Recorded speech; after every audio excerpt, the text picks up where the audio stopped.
Hello, everybody. Welcome, beautiful souls, to this podcast episode today. We don't have a guest, it's just me and Lindsay hanging out. And we usually pull cards for you all on the Patreon and the extended versions of these episodes.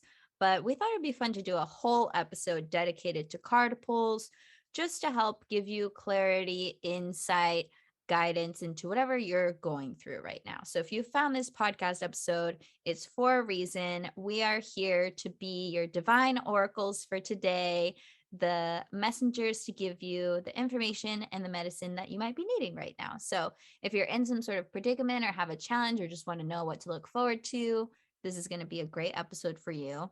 And I think the way we decided to break it down is we're going to do, so we already pulled these cards in advance. We have 3 different spreads. I pulled one spread that has 1 card, one spread that has 2 cards, and then Lindsay pulled 2 different cards. It's like an A-B situation. So you'll feel into like which one is the one for you. And we'll do that one at the end. Does that sound good, Linz? Sounds good. Okay, sweet.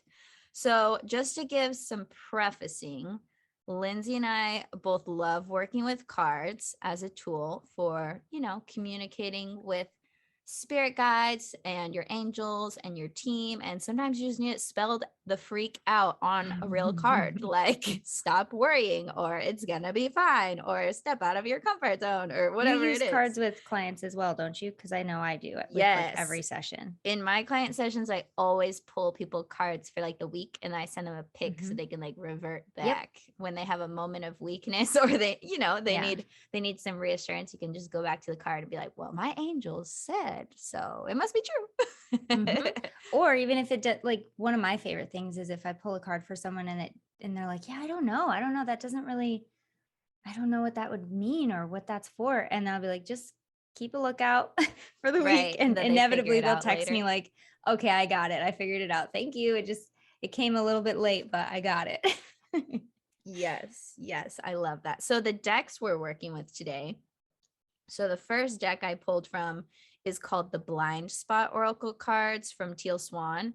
And it's one of my favorites because it's very different from a traditional Oracle deck. It's not all airy fairy. It's like real life practical advice of this is what's probably in your blind spot right now.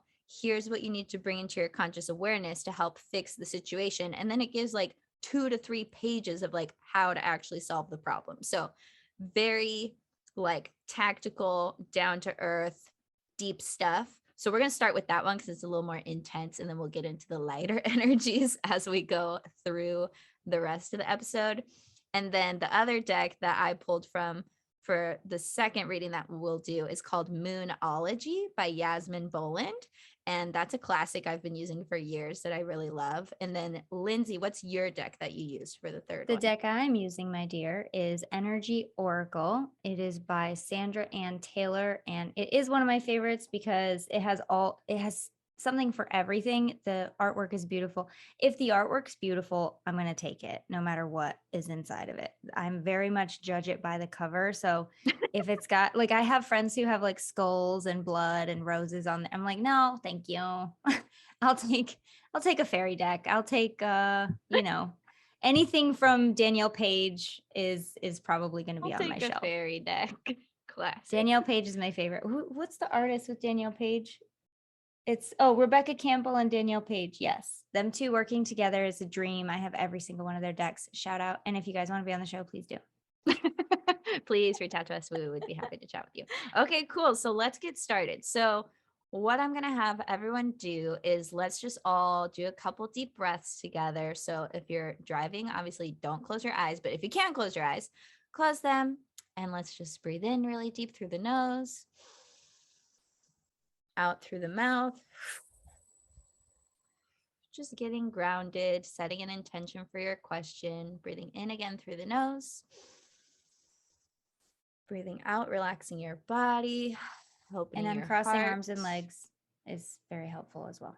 Yes, just opening everything, loosening the flow, getting the energy moving, slowing down. Last breath in and sigh it out. Awesome. The yoga teacher in me is coming out with that. Are you a yoga teacher? Yeah, I'm certified. I used to Damn. I taught yoga for like a year, but then I got over it because I was like, this is really ruining my yoga practice that I'm like so yoga mode every time I go to class. Cause I'd be like, ooh, I love how this teacher's cueing this pose. Ooh, Yeah. they really are not good at this part. Oh, I need to do that better in my class. And then it just wasn't fun Can't turn it anymore. off. But it does help in this type of work, having that background. So Interesting. yeah. So anyway, back to the cards. What I need everyone to do next, or what I would invite you to do next, is just ask a question. And maybe this question can be like something that you need help that you've been struggling with, or somewhere where you've been having a problem or a challenge in your life. This card will potentially be the answer for you. Because when I asked, what will the people on the podcast need to hear today? What's the medicine for them? What is their blind spot at this moment? Working with the blind spot cards. So here we go. If you're on the Patreon, you can see the actual cards. So I'll hold it up. Basically, it's this sigil that is like this squiggly line looking thing that almost has like a yin yang symbol at the bottom. And the number is 37. And the idea, right, Kels, is if you look at this, it's supposed to download it right into your Yes. being. So the idea is that a sigil is more than a symbol. So by taking it in visually, you're actually integrating the energy of the solution. So you go Yes. from having a blind spot to having like a solution. So it would really help to be on the Patreon right now. I'm just saying, you can join for as little as $3 a month and get all the extra goodies. Heck yeah. Okay, so here we go. So number 37, the card says wishing and willing harm. Interesting. Whoa. So basically this would be in your blind spot. Like maybe you don't realize that you're harboring some juju here, some resentment or some hatred. Interesting. So it says, if you have drawn this sigil, you are most likely totally unaware that you are wishing harm on others and or directly and indirectly trying to punish them. It is natural when we have been hurt to want to hurt others. What we are actually doing when we wish harm on someone is attempting to force them into a state of empathy. Even if it seems as though we are trying to push them away, we are actually trying to bring them closer. Compassion naturally arises as a result of relating to someone's suffering. All we must do in order to feel compassion and know what action to take is relate to their pain. We are trying to force people into this state in order to become connected to them instead of separated, which is what we feel when someone causes us pain. We are trying to force people into this state in order to stay safe in our relationship and to feel a sense of justice and fairness so we can escape from the resentment that we feel. We punish in order to establish a sense of control in a situation where we feel out of control. We punish in order to establish a sense of fairness because we feel wronged, which is to escape from resentment. We punish to try to get people to comply so they don't do something again. But the problem is, punishment doesn't work. When we punish, which is to introduce negative stimulus, a person doesn't usually avoid doing the behavior we want them to stop. Instead, they avoid the source of the negative stimulus. This means they still do the behavior, they simply do it behind our backs.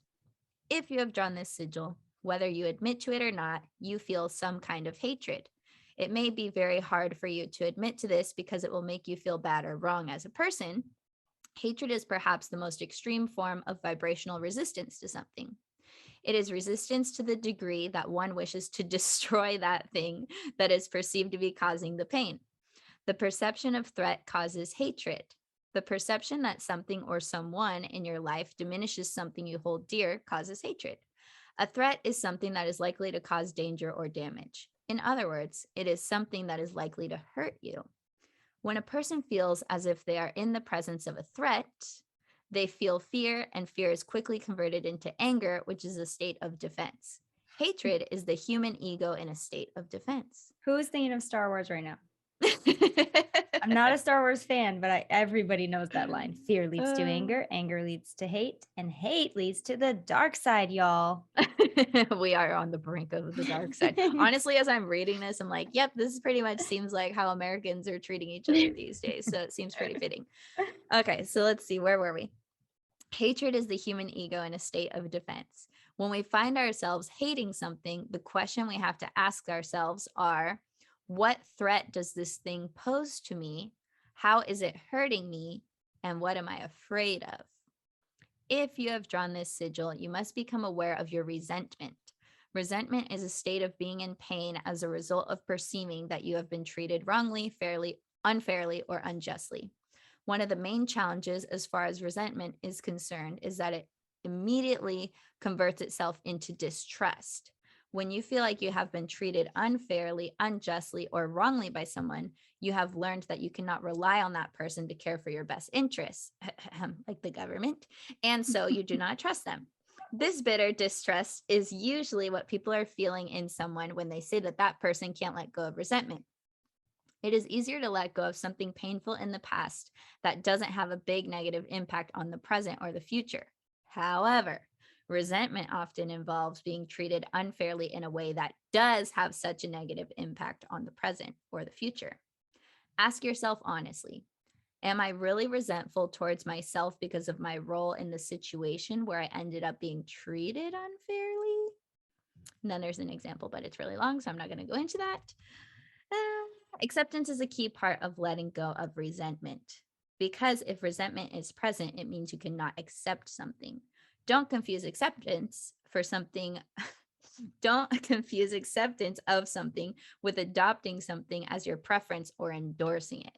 Take a look at the situation that is causing you to feel resentful and ask yourself this: what am I unwilling to accept about this situation?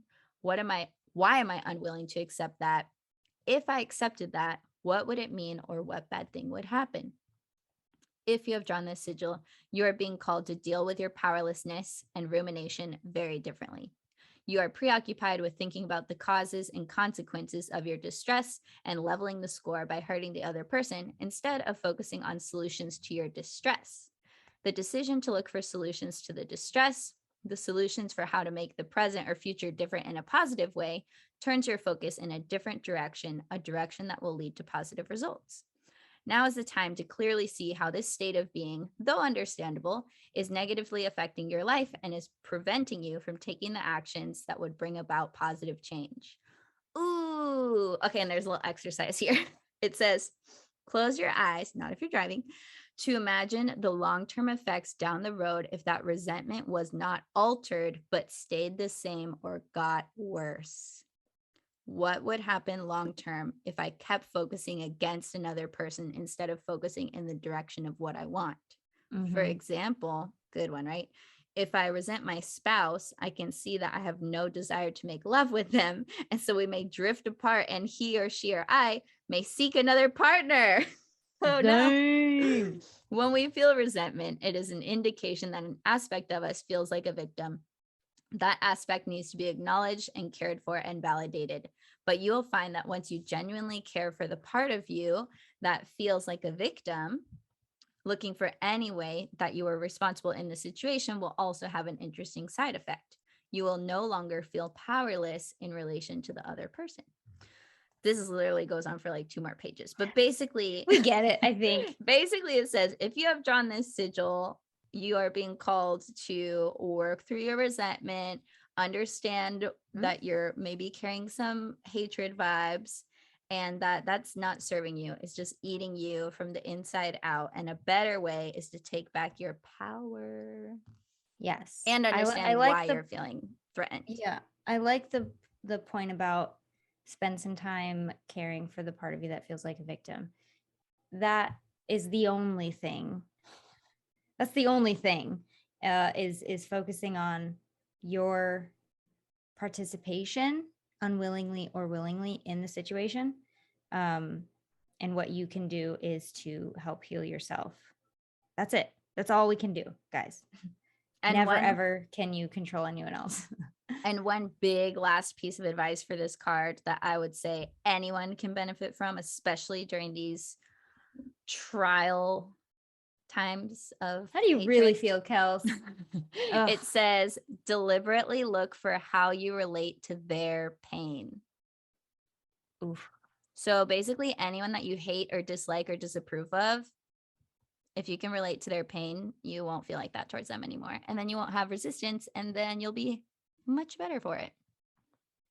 Because all resistance is not helpful. even if you're trying to manifest more money, but you have resistance towards, I don't know, gay people, it's stopping your money flow. Uh-huh. It seems unrelated, not unrelated. Resistance Yeah. is resistance. So work through your resistance and you will feel much better. And a good way to do that, according to this card, is to relate to other people's pain. Hey, Lindsay here. What if I told you you could get unlimited access to some of my best hypnotherapy, mindset hacks, and courses right at your fingertips anytime you want it? It's all inside my Align Your Mind membership. Joining AYM gets you instant access to my entire digital hypnotherapy library with topics for any desire you have, plus a huge selection of bonus content, courses, trainings, and resources for deep, long-lasting transformations that I reserve for members' eyes only. Whatever you desire to embody or release, I got you covered, and there's always something new to explore and benefit from. Your biggest desires are waiting to be achieved, and the AYM membership can get you there. So, to join and get more info, hit the link in the episode description and start exploring your limitless potential. Everyone feels pain. I don't think it's hard, but maybe that's because I practice it a lot. So put yourself in the shoes, Kels, of the Supreme Court right now. Go ahead. Oh man, that's a hard one. That's a really hard one. Yeah, there's a lot there to unpack. There's a lot. Basically, this sigil is calling you to drop the hatred and resentment and replace it with connecting to other people's pain, having compassion. World peace. Kelsey Aida, Miss USA 2022. All right, I like that. What else? See why I wanted to do that one first, because it was a lot and it was heavy and it was intense. But I think the message was clear and it was good and it sounds very relevant for the times. Like really, people are just stuck in a resistant mode of resisting anyone that they disagree with. And it's like, why are you wasting your energy doing that? Yeah. Because you feel threatened. Why do you feel threatened if someone else has a different idea than you? There's a lot. There's a lot to be said about that one. Seriously. It's true. Question. It's true on a micro scale. It is. But obviously the reason that we're so upset with the government right now is because they're not only disagreeing with us, but they're like putting their thumb on us by law, legally. And that's a little bit of, I think we're allowed to be angry about that. Well, the trust has been broken. Yeah. Because trust is, when you trust someone, you assume and you know and you believe that they have your best interests in mind. I remember believing that as a kid. I truly do remember believing that. But as soon as you realize someone doesn't have your best interest in mind, they only have their best interest in mind, then they can't be trusted anymore. Yeah. So we're betrayed. We are betrayed, you guys. And at the same time, who's surprised? Well, and at the same time, it doesn't have to ruin your life. Like, just live your best life. Like when people are complaining that, oh, such and such is going to become president, it's going to ruin my life. Like, why would you let that ruin your life? It doesn't matter who's quote unquote in power or all these things that people put these like projections onto. Like your life is yours to create. And if your vibration is strong enough, like those things and other people's ideas aren't going to be such a big threat to you if you're just in your own world living your own best life. Not to say that you should disassociate from society. There's a way where you can participate and not. I would agree with I would agree and expand in just one area, which is if you are living your autonomy, your authenticity, your truth, right? And you have a desire, the government or the powers that be are never going to hold you back at that point. At that point, there will always be a way forward and you will be more connected to that way forward. But I think in that disempowered state that a lot of us justifiably could feel knee-jerk reaction and being not quite over it yet, it's easy to feel disempowered. It's easy to feel like, well, there are people, a lot of people are going to die because of this. A lot of people are going to be put in a position where they cannot. And that's understandable. But I agree with the point of like, look, if you are all we can do is control ourselves. And if you are doing your best to be your best and to live authentically and at your highest potential, which essentially is the idea anyway, there will always be a way forward. You are never without choices. Right? I mean, Drop the hatred, live a sovereign life, buy Bitcoin. Mic drop. You had to put, you know what? That's going to be the new drinking game. Drink water every time Kelsey says Bitcoin.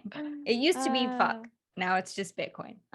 We've shifted passions. I love that. Man. That was good. So yeah, we don't need the hatred. It's time to work through that and just live your best life and release buy all that Bitcoin. Resistance and buy Bitcoin.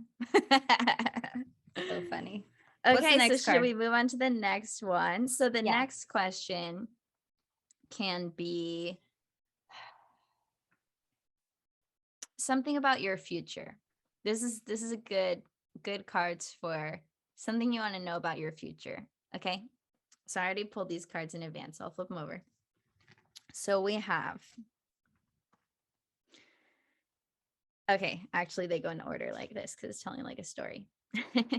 So the first one says step out of your comfort zone. God dang it. Which I think many people are being called to do at this point. I think a lot of people like me are going, dang it, because they knew that something like this was going to come up and they've been you're trying going to to get called out by the cards. A minute. Yeah. So this one says step out of your comfort zone. And I'm not going to read from the book. I'm just going to do intuitive on these. So this is really a challenge and an opportunity, right? To choose the next highest timeline, which might be uncomfortable. It's probably going to be scary. Humans don't do the best with change. But if you truly want to thrive and get to the other side, you're going to have to get uncomfortable. So basically, this card is saying discomfort is not bad. Okay, that's a part of the process to getting to where you want to go, which leads us to the next card, which is piggybacking off of that, which says expect powerful change. Mm-hmm. Okay, See, it's one of my favorite cards in the deck. It's one of the most powerful in this deck. And it has the energy of a new moon eclipse. So if you think of a new moon. What was the moon on the first card? Did we say? It was actually called North Node, which I don't know a lot about, but I think it's kind of like following your North Star, like going in the right direction type thing. But a new moon really has a cleansing energy, a rebirth energy, a new situation energy, and then eclipse just like times that by a million. Like eclipses are so powerful. So basically what these two cards are saying is when you step out of your comfort zone, you can expect powerful change. Yeah. But it's also kind of like threatening you. Like if you don't step out of your comfort zone, you ain't gonna get the change. Yeah. Nothing changes if nothing changes, guys. Yeah. So just know that you're being held and supported as you step out of your comfort zone. And that is what you need to do in order to get to the powerful change that you're seeking. And it will happen and it's gonna work, but you got to get uncomfortable. What do you have to say about that? What I have to say, Kelsey, is that I think I have to do a live workshop. Yes. Do it. I've been avoiding it so hard. And I was just talking to someone 2 days ago who was bringing it up again. And I'm like, why are all of these free live workshops like floating around in my atmosphere right now? I don't want to do it. I don't think I have a choice. That's the first thing that popped in my head when that card came up. So I know that that's well, right. Remember what Ariana was saying when we recorded with her, that you are meant to be called out by other people to do the things that you don't necessarily want to do. Exactly. And again, that's another thing that popped in my head. So you know what? I'm going to plan one. It's happening. You should plan one. I've never done one. I'm doing my first one tomorrow. So I'll let you know. I'm so excited for you. I know it should be fun. Yeah. I'll let you guys know next week how it goes. You're going to help me plan mine though, right? Like if I have any questions. Yes, of course. Wonderful. Of course. That's a good one. I like that. Step out of your comfort zone. Do something scary.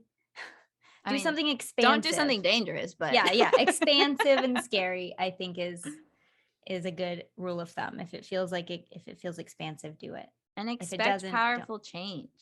Expect it when you do that. It's gonna motherfucking work. Yeah. I love that.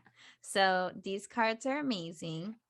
I hope that gives Also, everybody a positive vibe. you guys want to hear a funny story that kind of relates to this, Of but course. maybe it kind of doesn't. I just really want to tell the story.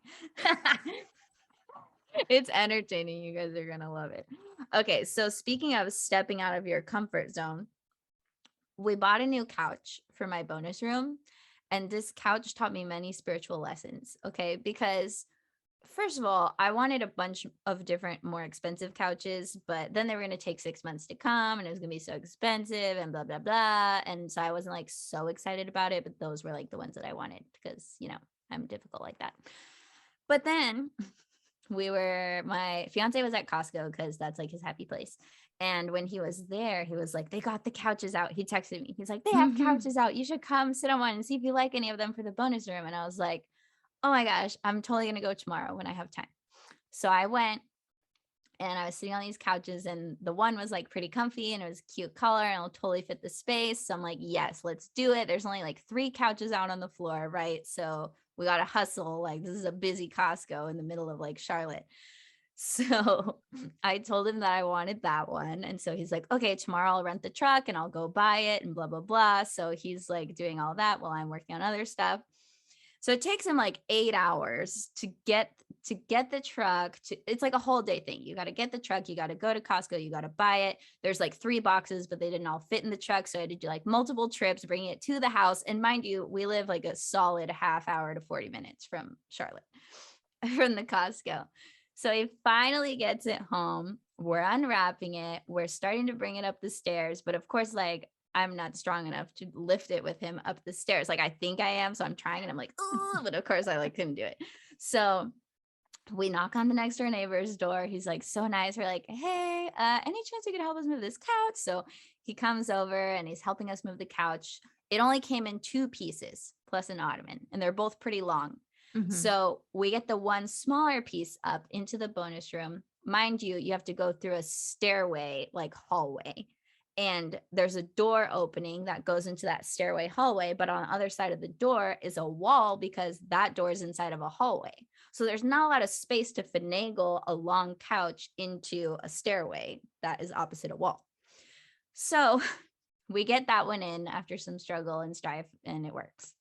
But then the second piece, which is a couple inches longer, we tried every which way to get it into the staircase and we could not get it in. Like we must have tried 9 different ways to like mathematically like try and make this so fit.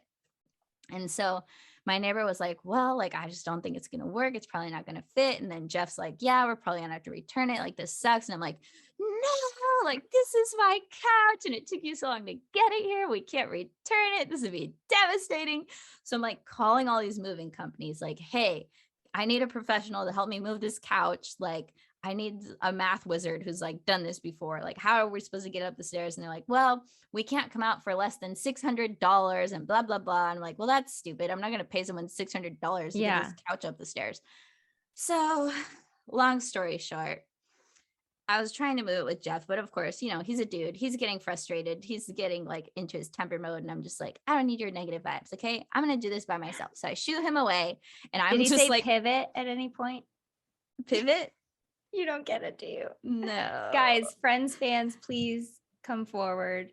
There's an episode where they're trying to move a couch up the stairs and it's just not going. And Ross is just screaming, pivot, pivot. But he says it like so funny because he's so upset. And he's like, pivot. Anyway. Yeah. So it was basically like that. Yeah. That's what I'm just picturing in my head. Every one of you guys has a Friends character and I'm just like replaying it. So it wasn't working.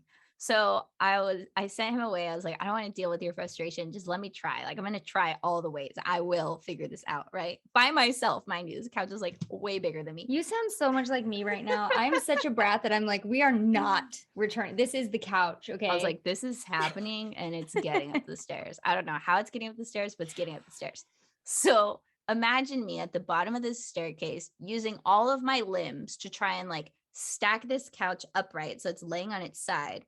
And then originally I was going to like tip it over so the top part would go into the doorway, but it was too long. So it wouldn't work. So then I was like, well, let's do the reverse. So I brought the bottom in and I started pulling it up the stairs, one stair at a time. And it was working. And I was by myself and I was like, pull, like like, imagine this tiny person trying to pull this giant couch up these stairs, but I got it up like 4 stairs all by myself, and I was so pumped. I literally was like feeling my Viking ancestry come out of me, and Yes. I was like, yes. I was like, I can do anything. It was I love it. hilarious. So I get it up like 3 stairs, but then I can't get it up more stairs because it's going to fall on the other side onto the floor really hard with the gravity, because I was like leveraging gravity, and I didn't want to wreck my new floor in my new house. So I just sat there and I was like so pumped, but then I like already had shunned Jeff away and I didn't have my phone with me. So I was like stuck. I barricaded myself into this room basically. And I was just sitting there for 30 minutes, like waiting for Jeff to discover me and like see this couch like halfway into the doorway. 30 minutes without your phone? 30 minutes without anything. And I was like, man, I hope I don't have to pee right now because I can't even get out of this room.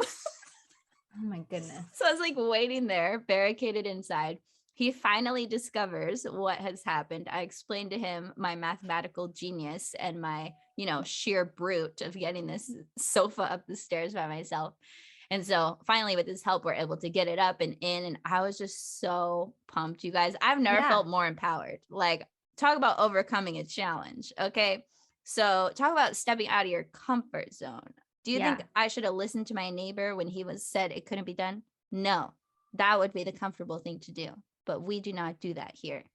We make it happen. Where there's a will, there's a way. Despite all odds. And then I told my dad, and of course he made it into like a Mexican joke. And he was like, oh, Latina women with their plans, like don't mess with them and their plans. They'll make it happen. And I was like, yeah, they will. I was going to say something similar, but just about like, take the boys away, bring the woman in there. She'll figure it out. Cause like, that's exactly, that has happened in this house. People, we just renovated basically our whole house, and there would be things that are like, well, it's just not, I don't think it's no, it's happening. This is happening. And bringing it back to the cards, I stepped out of my comfort zone and I got the powerful change, because this room before I had a couch was basically an attic. It was just like random stuff everywhere, not organized, a storage room that we never used. And now it's my she den / Jeff calls it Kelsey's dojo, even though I'm not teaching karate in here, but now it's the dojo, and we have a couch and we have a TV and it's great. And I'm just like, yes, I can do anything. That's amazing. So I love that story. Hopefully it inspires someone to keep persevering and keep trying different ways until you make it happen.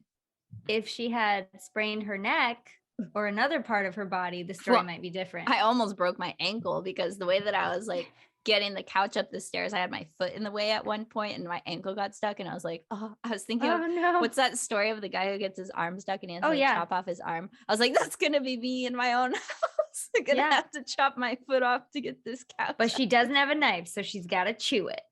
Got to chew it off. Like a bear in a trap. Oh my gosh. But yeah, so that's my funny story of the week. I like it.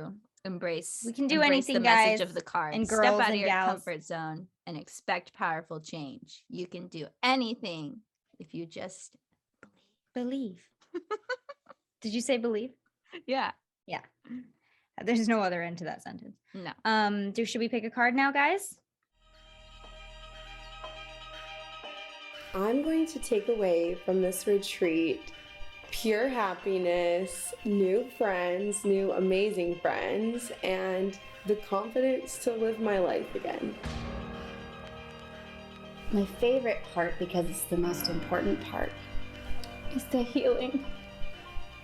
I don't remember a time when I was more embraced and cradled, and there was an angel in every single woman in this group for me. Every person deserves to have this experience, to have this awakening, and to feel fulfilled in their life. I could not have asked for a better 6 days of my life. You become a better person, you meet awesome people, you go home with a whole new tribe of soul sisters. If you're thinking about doing this, do it. There's no reason not to. This October, I'm taking a select group of women to Mexico to experience themselves in a whole new light.